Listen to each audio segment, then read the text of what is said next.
할렐루야. 느헤미야 이야기를 계속하면서 아마 여러분들 가운데는 이 느헤미야는 특별히 하나님한테 특혜를 받은 사람인가 보다, 참 복을 많이 받았구나, 그런 생각을 하실 거예요. 여러분들도 느헤미야처럼 하는 일마다 하나님의 손이 도와주시고 어려울 때 보호해 주시고 또 일들 가운데 형통하는, 하나님께 특혜받는 인생을 살기를 원하십니까? 그러면 그 비결을 제가 가르쳐 드려야죠. 어떻게 하면 이 느헤미야는 특별히 하나님한테 이렇게 특별한 은혜를 입는 삶을 살았을까? 간단합니다. 느헤미야는 삶에 있어서 하나님을 최우선으로 하는 삶을 살았습니다. 그게 비결이에요. 예수님께서도 우리에게 가르쳐 주신 황금률 가운데 너희가 대접을 받고자 하는 대로 남을 대접하라, 이런 말씀하셨는데, 대인관계에서 뿐만 아니라 하나님과의 관계에 있어서도 너희가 대접을 받고자 하는 대로 먼저 대접하라, 이 원리가 통해요. 그래서 우리가 세상에 어떤 것보다 하나님을 제일 우선으로 하는 삶을 살아갈 때 하나님께서 우리를 또 세상의 어떤 것보다 제일 귀하고 아름답게 높여주실 줄로 믿으시길 바랍니다. 그게 마태복음 6장 33절에 예수님이 말씀하신 것이에요. 너희는 먼저 하나님의 나라와 하나님의 의를 구해라. 그리하면 이 모든 것을 너희에게 더하여 주시리라. 우리는 이 모든 것에 더 관심이 많아요. 세상에 필요한 것들, 세상에서 주는 것들, 또 세상에서 참 얻고 싶은 많은 것들, 그걸 얻고 난 다음에 그 다음에 하나님도 섬기고 하나님 앞에 나아가겠다, 그걸 얻기까지는 조금 하나님 기다리세요, 그렇게 말하는 사람 많은데 성경은 그렇게 얘기하지 않았어요. 너희는 먼저 하나님의 나라와 하나님의 의를 구하라. 그리하면 이 모든 것은 하나님이 너희에게 더하여 주신다는 겁니다. 이 느헤미야가 이렇게 참 복받는 삶을 살아간 걸 보면은 하나님께 우선권을 둔 거예요. 성전을 먼저 짓고 성벽을 짓고 그 다음에 자기들의 집을 지어요. 또 지도자들부터 은혜 받은 사람, 능력 있는 사람들부터 헌신하고 그 다음에 다른 사람들이 따라오게 해요. 또 성벽을 수리할 때도 보니까 성전에 가까운 양문부터 시작해가지고 지키를 시작해요. 이 모든 걸 가만히 보면은 하나님을 최우선으로 하는 삶의 그 태도가 나와 있어요. 그래서 하나님은 일마다 때마다 도와주시고 불가능한 환경을 통해서도 위대한 일을 만드시는 걸 보게 되는 겁니다. 필립스 브룩스 목사님은 그런 얘기했습니다. 하늘의 것을 먼저 추구하시오. 그러면 당신은 하늘의 것과 땅의 것 둘 다를 얻을 것입니다. 땅의 것을 먼저 추구해 보시오. 그러면 하늘의 것과 땅의 것 둘 다 이룰 것입니다. 그랬어요. 그래서 우리가 하나님 나라를 우선으로 하고 살아가는 게 얼마나 중요한가. 사실 이 주일은요, 첫날이에요, 첫날. 그래서 하나님 앞에 나와서 예배하고 그 다음에 내일 둘째 날부터 시작하는 거예요, 이렇게. 옛날에는 안식일이다 해서 마지막 날로 안식일을 지었지만 이제는 하나님께 먼저 예배하고 그 다음에 일하는 거예요.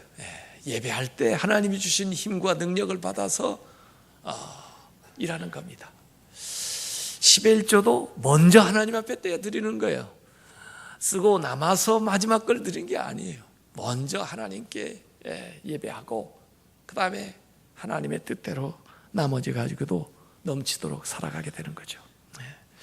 느헤미야가 많은 어려움과 또 방해 공작이 있었지만은, 그전에는 마음은 있었어도 하려고 여러 번 시도를 해봤지만은 거의 한 100여 년 동안 하지 못했던 일을 와서 불과 52일 만에 다 완성을 했어요. 100년을 생각을 하면서 고민을 해도 못했던 일을 52일 동안 같은 사람들 데리고 느헤미야는 해냈어요. 이 느헤미야가 뭐 성벽 공사를 한 것 정도가 아니에요. 그건 이미 끝난 이야기고 6장까지. 7장에는 사람을 세우고 조직을 만들고, 그리고는 더 사실은 진짜 하고 싶었던 일들 내용을 채워가는데, 오늘 8장에는 하나님의 말씀 율법을 그 당시에 오경, 모세 오경 성경으로 읽고 있던 그 말씀을 선포하고, 그런가 하면 9장에는 신앙 고백을 하게 하고, 10장에는 하나님과의 언약을 다시 갱신하는 그런 내용을 채우는, 하나님과의 관계를 통해서 믿음의 부흥, 신앙적인 재건을 하는 그 이야기가 오늘 여기에 나와 있습니다. 그러니까 느헤미야의 비전은 성전을 짓거나 성벽을 짓는 거에서 끝나지 않아요. 오히려 그것은 하나의 과정이고 비전을 향해서 나가는 길이고, 진짜 비전은 하나님께 나가는 거예요. 하나님의 은혜를 받는 거예요. 하나님의 나라가 이루어지는 거예요. 그래서 여기 에스라와 느헤미야의 개혁 운동이 여기 8장에 나와 있습니다. 느헤미야는 훌륭한 지도자로서 육신적인 필요한 거, 눈에 보이는 것도 갖출 수 있도록 도와줬지만, 더 나아가서 그들의 영혼의 필요, 영적인 필요를 채워주는 영적 리더십을 가지고 있었던 것을 여기에서 볼 수가 있는 겁니다. 그래서 이미 그 모양을 갖춰가고 있는 걸 볼 수 있었어요. 성전을 재건했고, 그 다음에 제사장들을 데려다가 다시 세우고, 레위인들이 또 할 수 있게 레위인들을 모아가지고 자기들의 이 제사 드리는 일을 하게 하고, 그 다음에 노래 부르는 사람들 모아다가 찬양대를 만들어서 하나님을 찬양하게 하고, 또 여러 가지 준비를 미리부터 하고 있는 것을 볼 수가 있습니다. 그렇게 하면서 영적인 부흥운동이 일어나도록 노력을 했는데, 어떻게 영적 부흥이 일어났나, 그 모양을 보니까 첫 번째는 하나님의 말씀을 모여서 열심으로 듣기 시작할 때 부흥이 일어나는 것을 믿으시기를 바랍니다. 성벽을 완수한 후에 수문 앞 광장, 문마다 기능이 있었던 것 같아요. 양문은 제사 드리기 위해서 양을 제물 삼을 것을 가지고 들어오던 문이 양문이고, 또 분문이라는 것도 있었는데 쓰레기라든지 분뇨라든지 그거 갖다 배출하는 게 분문이고, 여기 수문은 물이 들어오는 그 문 광장 앞에 사람들이 다 모였는데, 이 7장에 사람들 숫자를 헤아린 걸 보니까 42,360명이니까 거의 그 42,000여 명을 헤아리는 많은 사람들이 거기에 다 모인 거예요. 모여서 뭐 하려고 모였느냐? 여기 하나님 말씀을 이렇게 듣기 위해서 모였어요. 대단한 회집을 하게 된 거죠. 이들 가운데 말씀을 갈망하는 마음이 있었던 거예요. 성전을 지어놓고도 채우지 않는 마음, 성벽을 지어놓고도 채워지지 않은 말씀에 대한 갈망이 있었던 거예요. 그래서 사람들이 주체가 돼서 사람들이 모이기를 시작하고, 또 사람들이 청해서 결국 에스라를 나오시라 해가지고 학사 겸 제사장인 에스라가 나와가지고 이 오경의 말씀을 그들 앞에 낭독하기를 시작하게 된 겁니다. 말씀에 대한 갈망이 있을 때 부흥이 일어나는 것을 믿으시길 바랍니다. 이 하나님의 말씀은 하나님이 사시는 집이에요. 말씀을 우리가 읽을 때 하나님을 만나 배울 수가 있는 것이에요. 말씀을 읽을 때 하나님이 우리에게 나타나셔서 하나님의 그 말씀을 우리에게 들려주는 거죠. 그래서 이들은 성전에서 말씀으로 이동을 하고 있고, 제사 드리는 제물에서 이 말씀으로 이동을 하고 있는 거예요. 그래서 말씀을 통해서 하나님을 만나고자 하는 거예요. 에스라가 제사장이지만 놋제단 앞에 제사를 드리는 제물 앞에 서 있기보다는 여기 나무로 만든 강단 앞에 서 가지고, 또 이 에스라 좌우에는 사람들이 13명이 서 있었어요. 보니까 에스라 나무 강단 오른쪽에 6명이 쓰고 왼쪽에 7명이 쓰고 또 에스라까지 합치면은 14명이네요. 14명이 서가지고 에스라는 말씀을 백성들에게 낭독을 하는 겁니다. 백성들은 말씀을 듣는 거죠. 부흥은 말씀을 들을 때 오는데, 여기 말씀은 그 부흥이 일어날 때마다 반복적으로 성경에서 쭉 나타나는 거예요. 그 이스라엘에 사무엘 나타나기 전에 엘리 제사장 때의 이야기를 사무엘상 3장 1절에 얘기했는데, 그때의 말씀이 희귀하고 비전, 이상이 보이지 않았다 그랬습니다. 비전이 사라지고 말씀이 희귀해지면 영적으로 암흑기가 돼요. 그래서 엘리 제사장 때 영적으로 힘들었어요. 블레셋이 쳐들어와가지고 벗개까지 빼앗기고 엘리, 홈리, 비나스 제사장들 다 죽고 20년 동안 블레셋에게 종로로 됐습니다. 그런데 하나님의 말씀을 듣는 사람 사무엘이 사무엘상 7장에 보면 미스바에 백성들을 다 모으라고 그래요.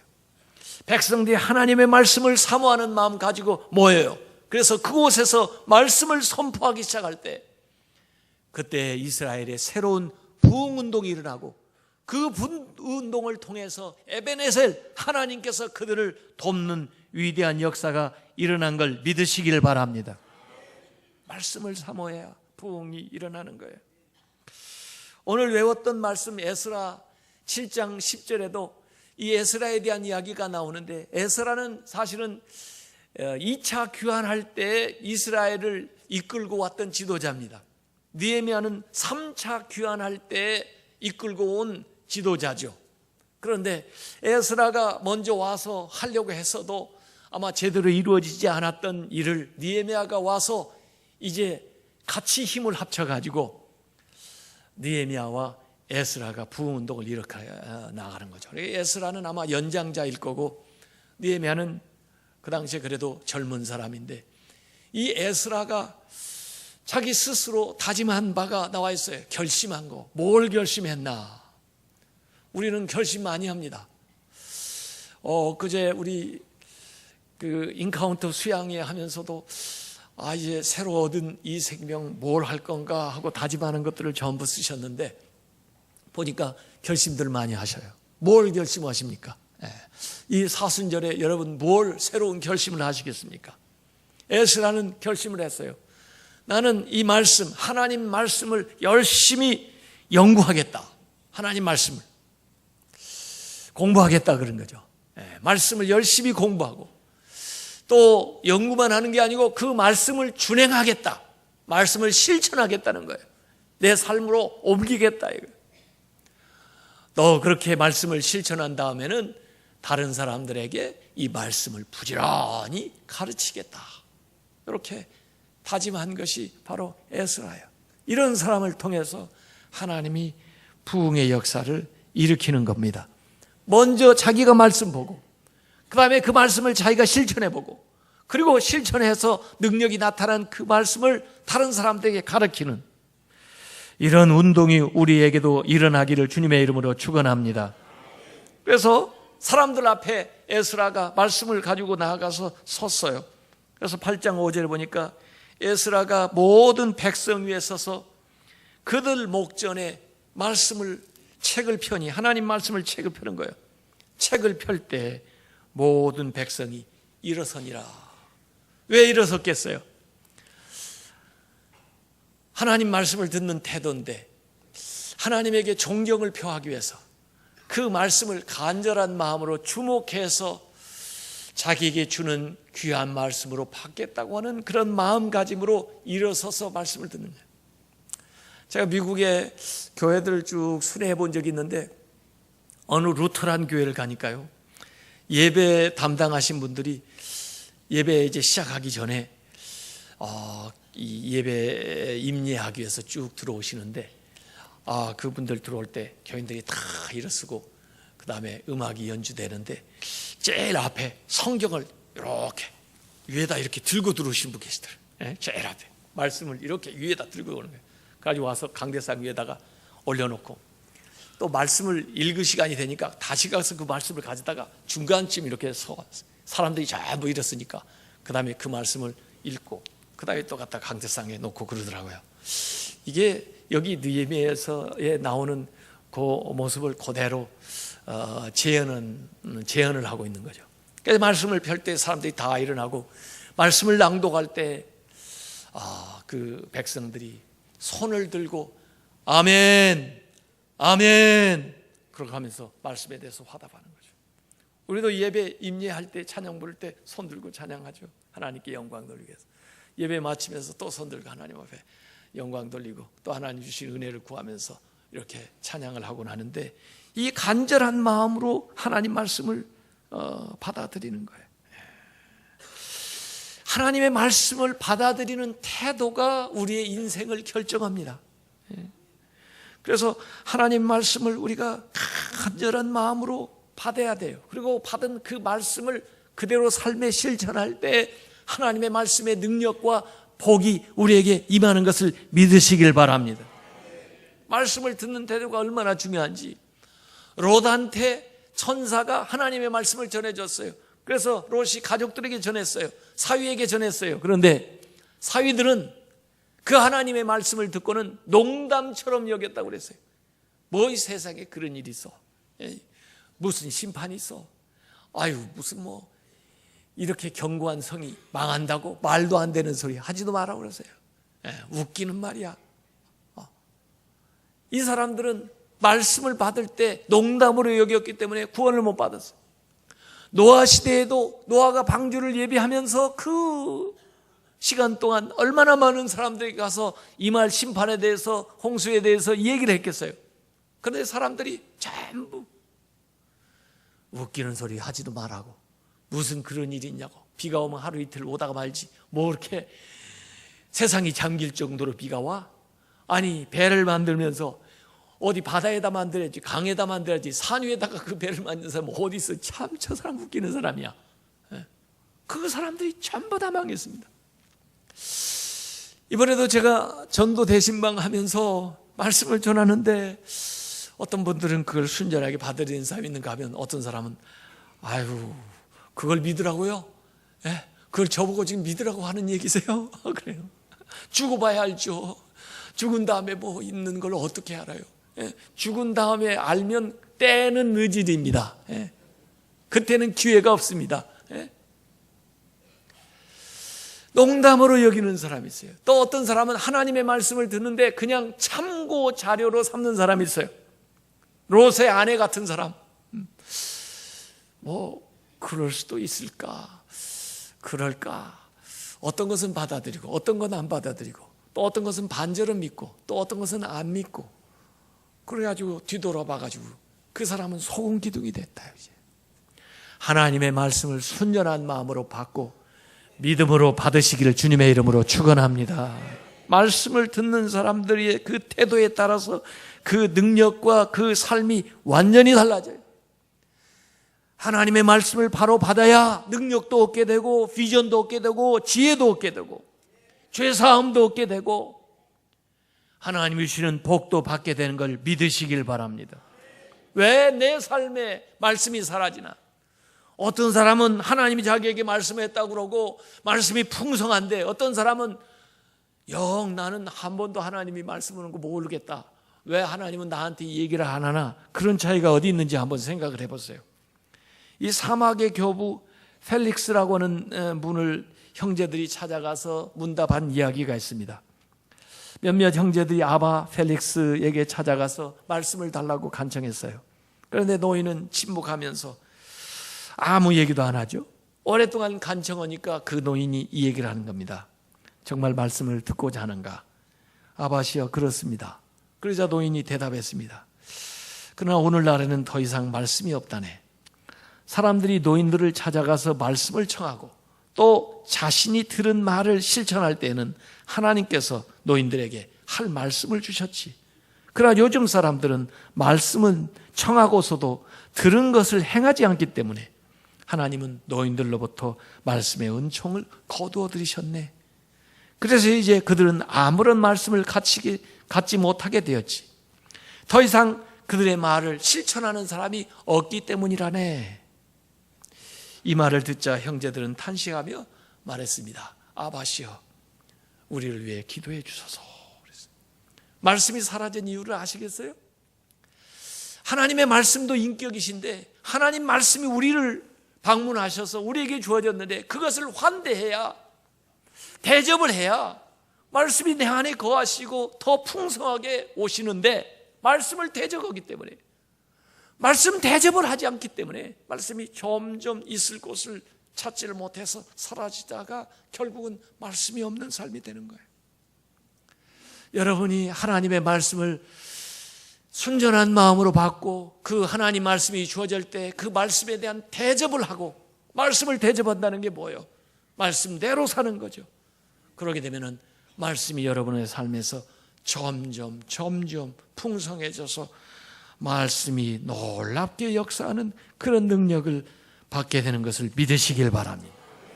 말씀의 역사나 성령의 역사나 마찬가지예요. 성령님도 우리에게 오셔서 감동 감화를 하시는데 성령을 민감하게 우리가 의지하면서 느끼면서 성령님이 말씀하시는 대로 따라 살아야 성령이 내 안에서 더 풍성하게 더 능력 있게 역사하는데, 성령이 말씀에도 듣지 않고 그래서 성령이 안에서 근심하고 그러다 성령이 떠난다고요. 왜 나는 성령의 역사가 그렇게 충만하게 나타나지 않는데 다른 사람은 성령 충만하다고 그러냐? 이유가 그거예요.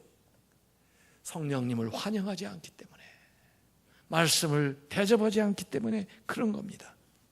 그래서 오늘 여기 에스라 그리고 13명 그리고 레위인들이 이 말씀을 낭독한 다음에는 그 말씀의 뜻을 해석해서 사람들이 깨닫도록 도와주는 거예요. 성경 공부를 하는 거예요. 아마 전체로 다 말씀을 낭독해서 듣기도 하고 그 다음에 소그룹으로 나누어 가지고 말씀을 공부를 했던 것 같아요. 그래서 8장 7절부터 8절에 보면 그런 말씀이 나옵니다. 예수아와 바니와 세데바와 이아민과 악굽과 사보데와 호디야와 하난과 블라야와 레위 사람들은 백성이 제지 아래에 있는 동안 그들에게 율법을 깨닫게 해야 돼요. 말씀을 깨달아야 돼요. 하나님의 율법책을 낭독하고 그 뜻을 해석하여, 하나님 말씀을 해석해서 백성에게 그 낭독하는 것을 다 깨닫게 하니, 말씀을 낭독하는 데서 그치지 않고 그 말씀을 해석을 해서 그 말씀의 뜻을 가슴에 와닿아 깨닫도록 그렇게 말씀에 살을 입히는 작업을 하는 거예요. 또 말씀을 자기의 삶에 적용하기 시작하는 거예요. 그때 그 마음속에 감정적인 반응이 나타나요. 무슨 반응이 나? 하나님의 말씀을 듣고 울었어요. 사람들이 통곡을 하며 울어요. 왜? 그 말씀이 자기의 삶을 비춰주니까 회개가 되는 거예요. 여러분, 이번 사순절 기간에 하나님의 말씀을 한번 통독을 해보세요. 복음서를 한번 통독을 해보세요. 말씀을 읽다 보면 그 말씀이 내 가슴에 와서 더 부딪히면서 회개가 돼. 눈물이 나와요. 하나님 말씀. 하나님 말씀을 읽을 때 회개가 되지, 하나님 말씀 없이 회개가 되기가 힘들어요. 그래서 나중에는 3시간 동안 하나님의 말씀을 읽고 3시간 동안 회개하고 또 다시 말씀을 읽고 또 회개하고, 읽다가 회개하다가 읽다가 그렇게 하는 거예요. 하나님 말씀이 내 삶을 비춰주기 시작할 때, 내 삶이 해석해주기 시작할 때 깨닫는 마음이 오고, 그리고 하나님 앞에 거룩한 슬픔이 와서 회개하면서 눈물을 짓게 되는 거예요. 그래서 하나님 앞에 계속 회개하는 이야기가 거기에 나와 있습니다. 너무 많은 사람들이 울면서 회개하니까 느헤미야가 나와가지고 그들을 진정시키는 거예요. 그러면서 두 번째 이 부흥의 비결을 얘기합니다. 부흥은 언제 일어나나? 하나님을 기뻐할 때 부흥이 일어나는 걸 믿으시길 바랍니다. 어떤 분들은 무슨 세상에 돈이 좀 생겨야 기쁘고, 어떤 좋은 자리에 올라가야 기쁘고, 좋은 학교에 가야 기쁘고 그러는데, 성경의 사람들은 좀 달라요, 우리하고. 이 느헤미야서 8장 10절에 보니까 여기 느헤미야가 백성들에게 이 얘기하는 겁니다. 근심하지 마라. 여호와로 인하여 기뻐하는 것이 너희의 힘이니라. 우리의 힘이 뭐예요? 여호와를 기뻐하는 거예요. 여호와를 인해서, 여호와 때문에, 하나님 때문에 기뻐하는 것, 그것이 우리의 능력이라는 거예요. 여러분, 하나님을 기뻐한다는 건요, 하나님은 어떤 분이에요? 영원하신 전능자이신, 우리를 사랑하시는, 언제나 우리와 함께 하시는 하나님이에요. 하나님을 인해서 기뻐하면요, 여러분이 항상 기뻐할 이유가 되는 거예요.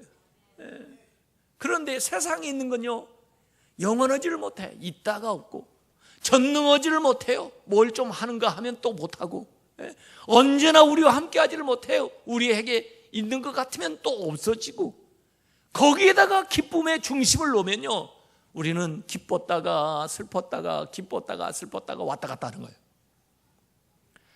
하나님을 인해서 기뻐할 때 우리가 진정으로 기뻐할 수 있고, 언제나 기뻐할 수 있고, 그 하나님을 기뻐할 때 여러분에게 힘과 능력이 오는 것을 믿으시길 바랍니다. 제가 하나님을 기뻐하는 것이 그럴 테니까 여러분이 우리의 힘이라 그렇게 한번 얘기해 보세요. 하나님을 기뻐하는 것이, 하나님을 기뻐하는 것이, 하나님을 기뻐하는 것이, 우리의 힘은 하나님을 기뻐할 때 오는 거예요. 제가 이제 거꾸로 바꿔가지고, 우리의 힘은, 그러면 여러분이 하나님을 기뻐하는 것이라 그렇게 얘기해 보세요. 우리의 힘은, 우리의 힘은, 우리의 힘은, 믿으십니까? 하나님을 기뻐하는 것이 우리의 힘이다. 우리의 힘은 하나님을 기뻐하는 것이다. 요 확신만 가지면요, 어느 순간에서도 담대할 수 있어요. 언제든지 하나님께서 여러분을 통해서 위대한 일을 할 수가 있는 것입니다. 웨스트민스터 신앙 고백에 이런 고백을 했습니다. 인간의 제1 의무는 Glory to God, 하나님에게 영광을 돌리고 그분을 영원히 즐거워하는 것이다. Enjoy your God, Glory to God, 하나님께 영광 돌리고 Enjoy your God, 다른 걸 엔조이 하지 말고 하나님을 즐거워하는 것, 그것이 인간의 제1 의무라고 하는 거예요. 하나님이 주시는 게 많습니다. 그러나 하나님이 주시는 것 때문에 하나님을 즐거워하는 것이 아니고 하나님 존재 자체를 즐거워하는 거예요. 그러면은 하나님께서 우리에게 힘과 능력을 줘요.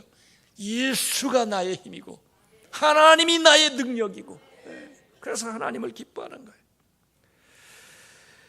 시편 37편 4절에 우리가 금년 시작하면서 세 가지 다짐하면서 외웠던 말씀이 있어요. 여호와를 기뻐하라. 저가 네 마음의 소원을 이루어 주시리로다. 까꿀로 하지 마라고 그랬어요. 내 마음을 한번 이루어져 보세요. 그러면 기뻐할 테니까. 그러지 말고 여호와를 기뻐하면은 여러분이 기도하기 전이라도 여러분의 마음의 소원, 여러분이 있어야 될 것, 여러분이 필요한 것, 여러분이 생각만 했던 것조차도 하나님이 이루어주는 걸 믿으시길 바랍니다. 하나님을 기뻐하세요. 어떻게 하나님을 기뻐하나요? 하나님을 찬양하세요. 하나님을. 나는 하나님 좋아해요. 나는 하나님이 제일이에요. 나는 하나님을 사랑해요. 하나님 감사해요. 나는 하나님만으로 만족해요. 하나님을 찬양하는 거예요. 여호사밧이 모압 암몬 자손이 연합해가지고 쳐들어오는데 중과부적이에요. 군대로 나가서 싸울 수도 없어요. 그때 하나님이 그에게 싸우는 방법을 가르쳐줘요. 찬양대를 세워가지고 제일 앞에서 가운을 입고 그 다음에 하나님의 성호를 찬양하는, 하나님을 기뻐하니까 하나님께서 직접 그들에게 나타나셔서 연합군들을 물리치고 대승을 거두게 한 것을 믿으시길 바랍니다. 하나님을 기뻐한다는 것은 하나님의 말씀을 잘 받고 그 말씀을 주야로 묵상하는 거예요. 그러면 하나님께서 마음의 소원을 이루어주는 겁니다. 그래서 하나님 말씀 듣고 회개하는 저희들에게 느헤미야가 그들을 위로하면서 자 먹어라, 먹고 마시라, 그리고 즐거워해라. 하나님을 기뻐하는 것이 너희의 힘이다. 그래서 그들이 크게 기뻐하면서 즐거워하고 먹을 것이 없는 사람들에게 나눠주면서 같이 즐거워하는 거예요. 그러니까 보니까 울다가 웃다가 그러는 거예요. 울다가 웃다가 하면 어떻게 되죠? 울다가 웃다가 웃다가 울다가 그래요. 이야, 예수 믿고 은혜 받을 때는 가만히 보면 좀 실성한 것 같아요.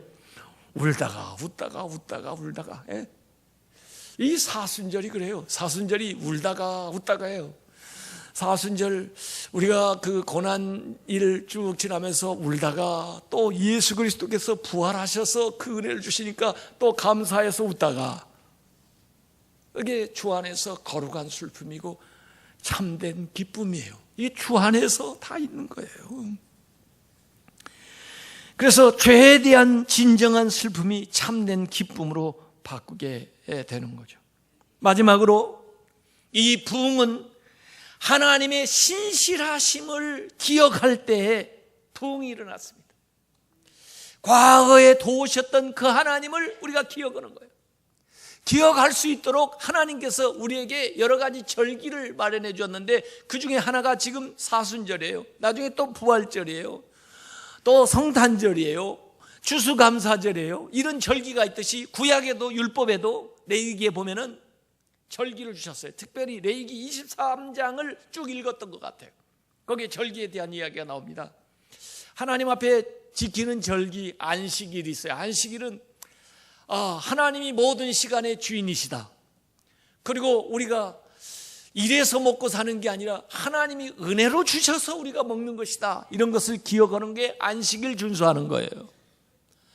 또 월삭이라는 게 있어요. 새 달을 시작하면서 첫날을 하나님 앞에 나와서 월삭을 제사를 드리면서 하나님께서 새로 주신 이 세월도 하나님의 손 안에 있으니 하나님께서 복 주시고 은혜 주셔서 잘 될 줄, 형통할 줄 믿습니다. 이게 월삭이에요. 그런가 하면 절기가 있어요. 각 절기마다 하나님이 행하셨던 특별한 사건들, 역사적인 사건들을 상기시켜주는 그런 실물 교육 효과가 있는 거예요. 그 중에 제일 구약시대에 위대한 것은 이스라엘이 애굽에서 종로로 다다가 해방되어 나온 사건이에요. 우리 신약으로 말하면 십자가 사건이죠. 십자가와 부활 사건이라면 그 당시는 그거예요.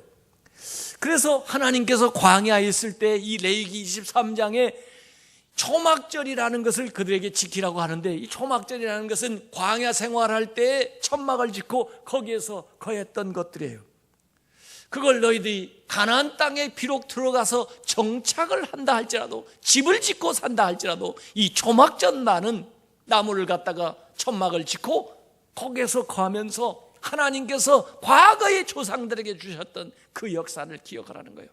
애굽에서 종되었던 곳에서 해방을 해서 그 강력한 나라에서 하나님의 능력으로 홍해를 가르고 건너 나오고, 광야 그 적박한 땅을 지나면서도 하나님께서 만나를 내서 먹이시고 메추라기로 먹이시고 또 물을 반석에서 내서 마시게 하면서 구름 기둥과 불 기둥으로 자기들을 인도했던 그것을 잊지 않도록 이 천막 안에 거하면서 그때 먹었던 음식들을 먹으면서 또 그때 이야기들을 나누면서 하나님의 은혜를 나누라고, 이렇게 실물 교육을 하기 위해서, 상기시키기 위해서, 하나님의 은혜를 기억하기 위해서 이런 절기를 만든 거예요.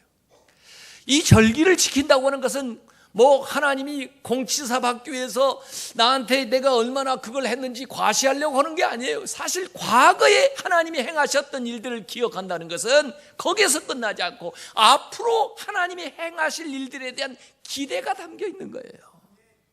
과거에 행하셨던 하나님의 일들을 기억하면서 오늘 힘을 얻는 것이고 앞으로 도우실 하나님에 대한 믿음을 갖게 되는 거예요.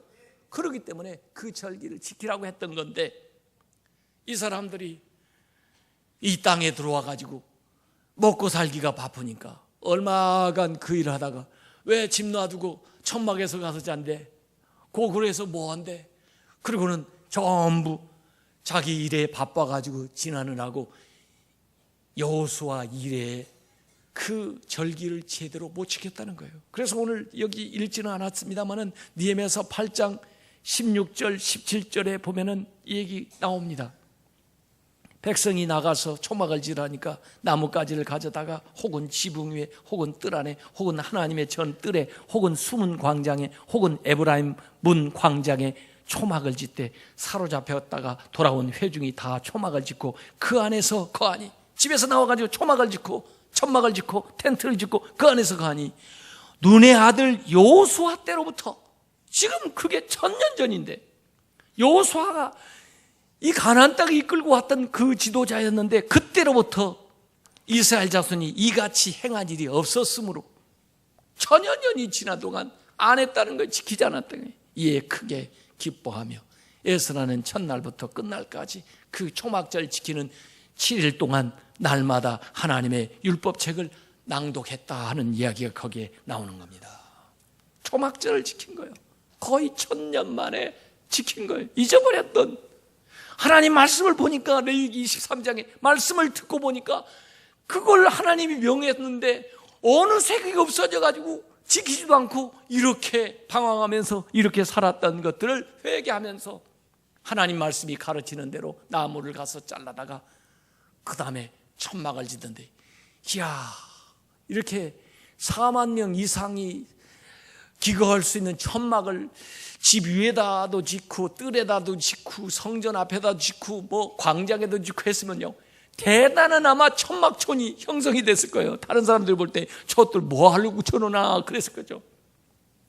그러나 그 일을 통해서 광야 생활을 기억하고 과거에 도와주셨던 하나님을 기억하고 오늘도 그 하나님이 살아계셔서 우리를 도와주시고 앞으로도 아무리 어려워도 우리가 광야에 나가겠나, 아무리 어려워도 그때 종로도 할 때마다 더 하겠나, 그때에도 하나님이 우리를 도와주셔서 이 모든 어려운 가운데 우리를 도와주시고 축복하시고 인도할 줄로 믿습니다.